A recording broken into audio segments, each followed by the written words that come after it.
بسم اللہ الرحمن الرحیم۔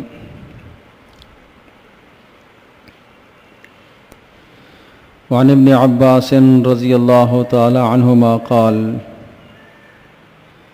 قال رسول اللہ صلی اللہ تعالی علیہ وسلم ان الذي ليس في جوفه شيء من القرآن كالبيت الخرب او كما قال علیہ الصلاة والسلام، رواہ الترمذی۔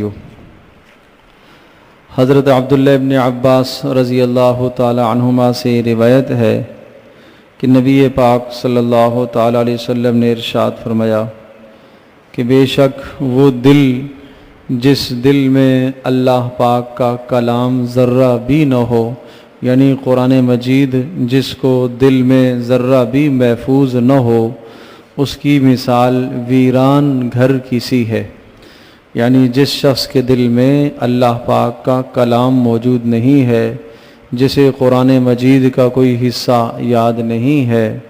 اللہ کے کلام کا کوئی حصہ یاد نہیں ہے، اس کی مثال ایسی ہے جیسا کہ کوئی ویران گھر ہوتا ہے۔ یقیناً جو گھر ویران ہوتا ہے اس گھر کے اندر شیطانوں کا بسیرا ہوتا ہے، اس گھر کے اندر جنات کا بسیرا ہوتا ہے، اور وہ مختلف قسم کی وہاں خرابیاں اور بربادیاں پیدا کرتے ہیں۔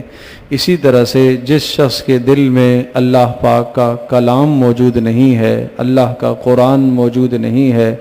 اس گھر کے اندر اس دل میں بھی شیطانوں کا بسیرا ہوتا ہے، اور شیطان آدمی کو وسوسے ڈالتے ہیں، اور شیطان پھر انسان کو گمراہی کی طرف لے کے جاتے ہیں۔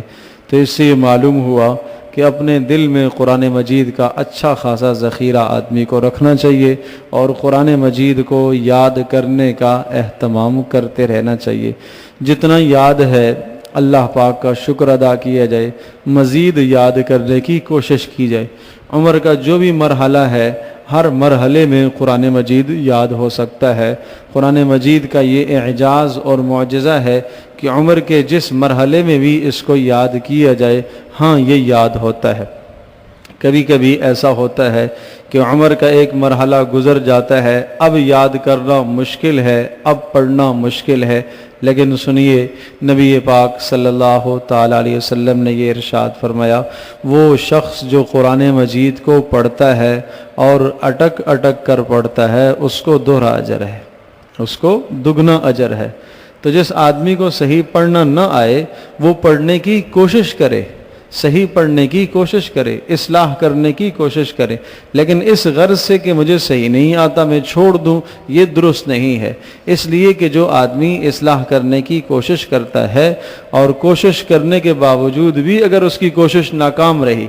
مسلسل کوشش کرتا رہا، عرصہ اس نے کوشش کی، زبان نہیں مڑتی ہے، الفاظ ٹھیک نہیں ہوتے ہیں، وہ غلط سلط پڑھ رہا ہے، پھر بھی لگا رہے، اجر سے پھر بھی خالی نہیں ہے، ثواب سے پھر بھی محروم نہیں ہے، تو قرآن مجید اپنے پڑھنے والے کو محروم نہیں ہونے دیتا۔ تو اس لیے رسول پاک صلی اللہ علیہ وسلم نے ارشاد فرمایا، والذی یتتعتع فی القرآن، وہ آدمی جو قرآن پڑھتا ہے لیکن اٹک اٹک کر پڑھتا ہے، فلہ اجران، اللہ پاک اس کو دوہرا اجر عطا فرمائیں گے، ایک پڑھنے کا اور دوسرا مشقت کا اجر ہے۔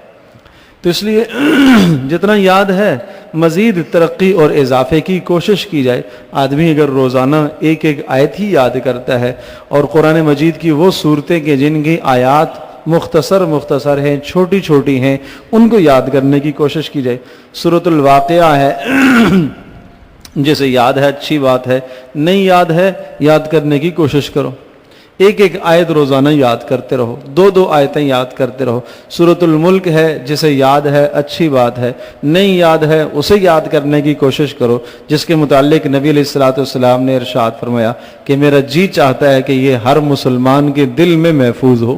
تو رسول اکرم صلی اللہ علیہ وسلم کی چاہت اور تمنا کو پورا کرو۔ سورہ یاسین ہے وہ یاد کرنے کی کوشش کرو، جسے یاد ہے الحمدللہ، نہیں یاد ہے تھوڑی سی ہمت کرو اور محنت کرو، روزانہ دو آیتیں، ایک ایک آیت، تین آیتیں کر کے یاد کرو، اور ہر نماز سے پہلے ہر نماز کے بعد مسجد میں ہی بیٹھ کر تھوڑا سا قرآن یاد کرنے کی کوشش کی جائے۔ اللہ تبارک و تعالی ضرور مدد کرے گا، اللہ تبارک و تعالیٰ ضرور مدد فرمائے گا۔ اور یہ قرآن مجید کا معجزہ اور اعجاز ہے کہ جو آدمی محنت سے لگتا ہے، یاد کرنے کی کوشش کرتا ہے، اسے یہ جلدی یاد ہوتا ہے۔ تو اس لیے رسول پاک صلی اللہ علیہ وسلم نے ارشاد فرمایا کہ جو آدمی قرآن مجید کو یاد نہیں کرتا، جس کے دل میں بالکل محفوظ نہیں ہے، اس کی مثال ویران گھر کی سی ہے۔ اور جس کے دل میں جتنا زیادہ قرآن مجید ہوگا، اللہ تبارک و تعالیٰ اس کے دل کو اتنا منور فرمائیں گے۔ ایک حدیث پاک میں آتا ہے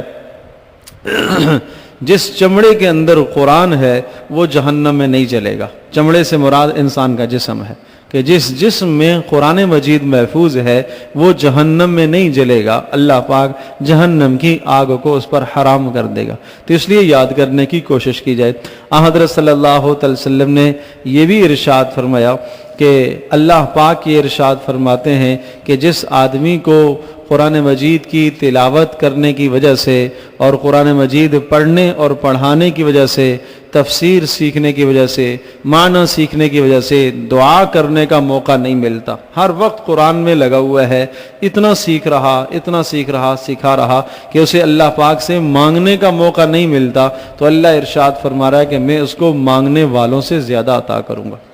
اللہ تو جانتا ہے نا کہ کیا حاجات ہیں، کیا ضروریات ہیں، اللہ پاک مانگنے والوں سے زیادہ عطا کرے گا۔ اور پھر ارشاد فرمایا کہ اللہ کا یہ کلام اور ارشاد ہے کہ فضل کلام اللہ علی سائر الکلام کا فضل اللہ علی خلقہ،